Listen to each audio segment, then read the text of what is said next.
দর্শক, রাজধানীর তেল পাম্পের আরও খবর জানাতে আমরা সরাসরি যুক্ত হচ্ছি সহকর্মী হাকিম মাহির সঙ্গে। মাহি, কেমন দেখছেন তেল পাম্পগুলোর পরিস্থিতি? আপনার কাছে কোনো অভিযোগ বা এ বিষয়ে কোনো ভোগান্তি আছে কিনা? পলি, আমি এই মুহূর্তে রয়েছি আসাদ গেটে। আপনি জানেন যে এখানে দুইটি বড় বড় তেলের পাম্প রয়েছে, একটি হচ্ছে তালুকদার ফিলিং স্টেশন এবং অন্যটি হচ্ছে সোনার বাংলা সার্ভিস স্টেশন। তবে এই মুহূর্তে আমি দেখে আসলাম কতক্ষণ আগে, সেটা হচ্ছে তালুকদার ফিলিং স্টেশন এই মুহূর্তে কিন্তু বন্ধ রয়েছে। সেখানে কিন্তু অকটেন সেবাটি এই মুহূর্তে নেই, তবে ডিজেলটা কিছুটা সেবা রয়েছে তারা আমাদেরকে জানিয়েছেন। তবে সোনার বাংলা সার্ভিস স্টেশনটি সচল রয়েছে, সেখানে কিন্তু গাড়ির আমরা ভিড় দেখতে পাচ্ছি। তবে কিছুদিন আগে যে আমরা বেশি ভিড় আমরা লক্ষ্য করতে পেরেছিলাম, সেই ভিড়টা কিন্তু এই মুহূর্তে আমরা দেখছি না। তবে অনেক গাড়ি কিন্তু এখানে দাঁড়িয়ে রয়েছে।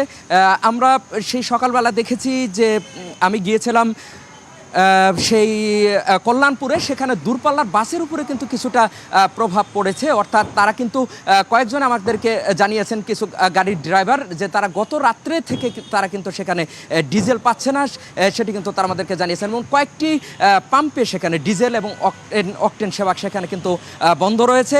এবং এখানে যারা রয়েছেন, আমরা দু একজনের সঙ্গে একটু কথা বলবো এখানকার সেবা নিয়ে, অর্থাৎ সোনার বাংলা সার্ভিস স্টেশনে। এখানে তো সেবাটি চালু রয়েছে না? জি ভাইয়া, আমরা তেল সকাল থেকে দিচ্ছি, আল্লাহর রহমতে সারা রাত বিক্রি করছি।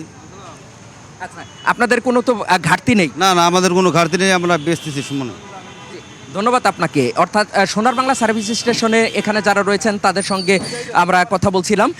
তাদের এখানে কিন্তু সেবাটি সচল রয়েছে এবং আরও যারা রয়েছে, অর্থাৎ ছোট ছোট কিছু পাম্পে এই মুহূর্তে কিন্তু সেবা সচল রয়েছে। এখানে যারা অপেক্ষা করছেন, যে আপনি তো অনেকক্ষণ যাবত অপেক্ষা জি জি জি যে অবশেষে পেয়েছেন। হ্যাঁ, অবশেষে প্রায় ৪৫ মিনিট পর আমি তেল পেয়েছি। আমার মনে হয় যে আমি যেটা শুনলাম যে তেলের স্বাভাবিক সরবরাহ আছে। তো আমরা যারা মার্কেটিংয়ে জব করি, আসলে আমাদের সবসময় বাইকের উপরে থাকতে হয়। সেক্ষেত্রে যদি এটা তাড়াতাড়ি একটু সমাধান হয়, আমাদের জন্য একটু ভালো হতো আর কি। আপনাদের মাধ্যমে এটা আমি জানাতে চাই সরকারকে। ধন্যবাদ আপনাকে। আমরা কথা বলছিলাম এখানে যারা রয়েছেন, আপনার কাছে কি মনে হয় যে তদারকির অভাব রয়েছে? আপনার কি মনে হয়?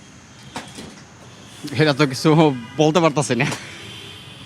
এটা তো কিছু বলতে পারতাছি না। ধন্যবাদ আপনাকে। অর্থাৎ এখানে যারা রয়েছেন, অর্থাৎ যারা সেবা গ্রহীতা রয়েছেন, গাড়ি চালক রয়েছেন, আমরা তাদের সঙ্গে কথা বলছিলাম যে সরকার এটা সমাধান করতে পারে কিনা। তারা বলছে তদারকি করলে এই সমস্যার সমাধান হবে। পলি, এই ছিল আমার কাছে সর্বশেষ আসাদ গেট থেকে। ধন্যবাদ হাকিম মাহি আপনাকে।